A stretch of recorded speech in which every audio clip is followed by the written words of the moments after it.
All right. Hey, everybody. Welcome back to the program. So in this segment, we're going to be continuing to talk about the lucid dream meditation, that 24-minute meditation that we've been doing. And we're just going to add one augmentation to it this week and continue to practice it.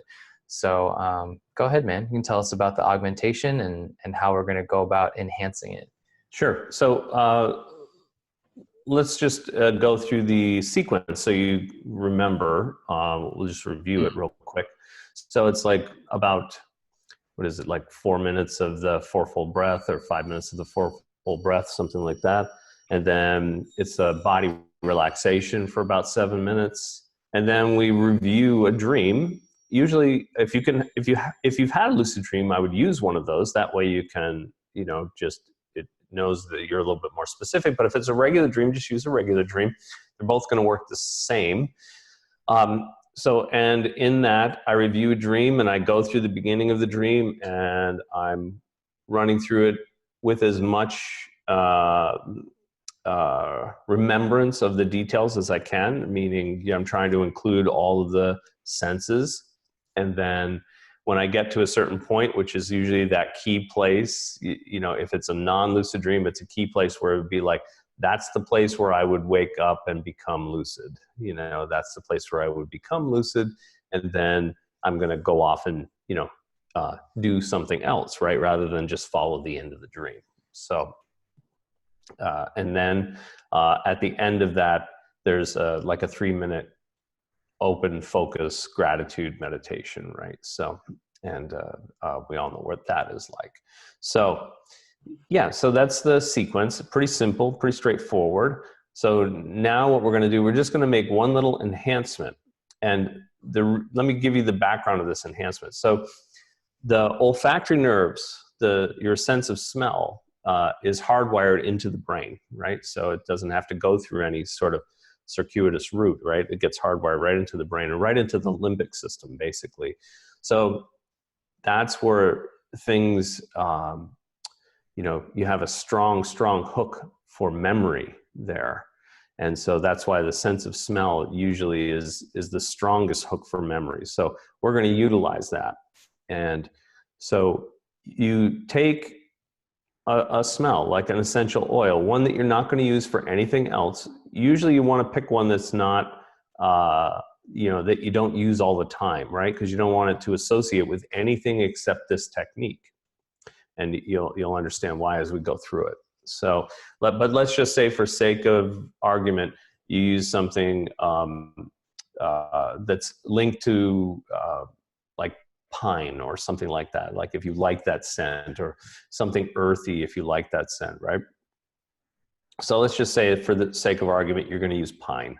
So, so you take some pine essential oil or something like that, right? And you put it on a tissue and you just keep it curled up in your hand. You don't want to smell it right away, right? You just sort of keep it relaxly, right? Relax, loose in your hand, but like a fist, so you can't smell it, right? It's sort of away from you a bit. And so you go through the whole meditation again, but at the point where recalling the dream, where this is the place where I become lucid. At that moment, you just sort of relax your hand, let it open up, and get a smell of that pine scent in this case, or whatever it is, right? And so when you're doing that, and then you're becoming, right, when you're in that part of the meditation, you're trying to really super clarify your senses, right? So you're really looking around in that part of the dream that's supposed to be lucid, how visually striking it is, what are the sounds in the area. So if it's a nature scene, maybe you hear the breeze or some birds chirping, what's the texture of the ground that you're walking on if you're walking, or the sense of flying if you're flying, or whatever it is, right? So you want to bring all of your sensory apparatus to bear on that as strongly as possible. And at the same time, you're getting this, scent of whatever it is, pine in this case, right? And so, and then when you finish your the gratitude part, you don't have to sort of get tense again by trying to find the thing, right? Don't interrupt your meditation by doing it. At the end, you just put it put it in a baggie or whatever, so that you don't have that scent anymore. So you're going to do that a number of times, right? So I would say at least, I would probably say, to really make it strong, at least 7 times or so to really get a feel for it. Maybe a little more, it could be more than that, but I'd say minimum of 7 times where you're doing this meditation and you're using that pine, right? Or whatever scent you're using. And so, but it'll make that strong memory hook of, this is where I get lucid, right? So this is where I get lucid. So after some time of training it like that, and that scent is only used for that meditation. So when you do your first induction technique, or when you do a mild induction technique, like a wake, go back to bed type of technique, where, you wake up, write down any dreams you have, you may stay up for 5 or 10 minutes or whatever, and then you're going to go back to sleep. And you just take that same scent, right, and put it on a tissue and just, leave it on a nightstand or away from you, right? So you don't want it like right under your nose right away, right? Because what you want is that when you're sleeping and you fall back asleep right away and you go back into a dream, right? You go into that REM state, your brain is still registering like everything around you, right? So again, that olfactory scent, that hook, that memory hook, is going to help to induce that wakeful state, right? That lucid dreaming state. So if I train it enough, that hook will trigger the lucid state. So again, it's sort of, in a weird way, it's sort of like an olfactory dream sign, right? But for lucidity. So it's a subtle technique, but I haven't seen many people use it. And again, that's something that I learned from the Asian camp, right? They use specific incense or perfumes or whatever for very specific things. They never cross them, right? Like, all we have is sandalwood, so we'll use sandalwood. It's like, no, they use each incense for a very specific purpose, because they know it's such a strong hook for memory, and memory's a great hook for states, right? So it's like it brings you into that state. And in this case, it'll be a state of, more wakefulness, like, oh, this is where I'm lucid. So, you're in your dream, you get a waft of that pine, even though you may not register it mentally as, oh, there's that pine scent, I'm lucid. You'll just be like, oh, you may not be able to put your finger on it, but I'm in a dream. This is where I get lucid. And so then you can take off and do your thing, right? So it's a nice, simple technique.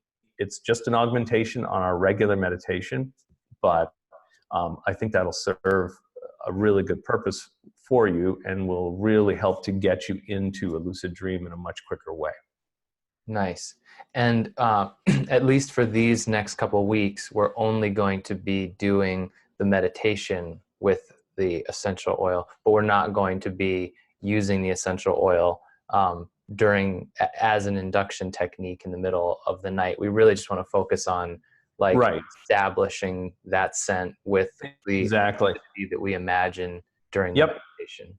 Yeah, I just wanted to give you the context so that you could understand, like, oh, if I do that and it's a memory hook, well, how am I going to incorporate that into a dream? So, just to give the broader view of how that works. But it's really important to establish that scent being anchored to what you imagine it to be anchored to, or that meditation, like, very strongly before we go to do it at all, right? Otherwise it's just sort of like, it's just one more thing. You may be in a regular dream and like, oh, there's that fresh smell of pine. It must be Irish Spring, or whatever. So no effect. It's no effect.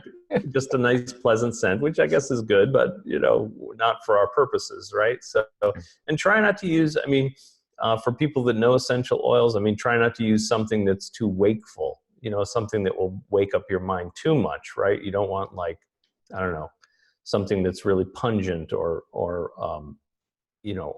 very mind clearing. It sounds like that wouldn't be a bad thing to do, but it'll wake you up, right? Like lemon, that really, or grapefruit. A lot of the citruses will sort of make your mind wake up. It processes in the brain in different ways. So, you don't want to use one of those. You want to use something that's a little bit more subtle. And again, like if you're always using lavender, don't use lavender, right? If you're always using frankincense, don't use frankincense.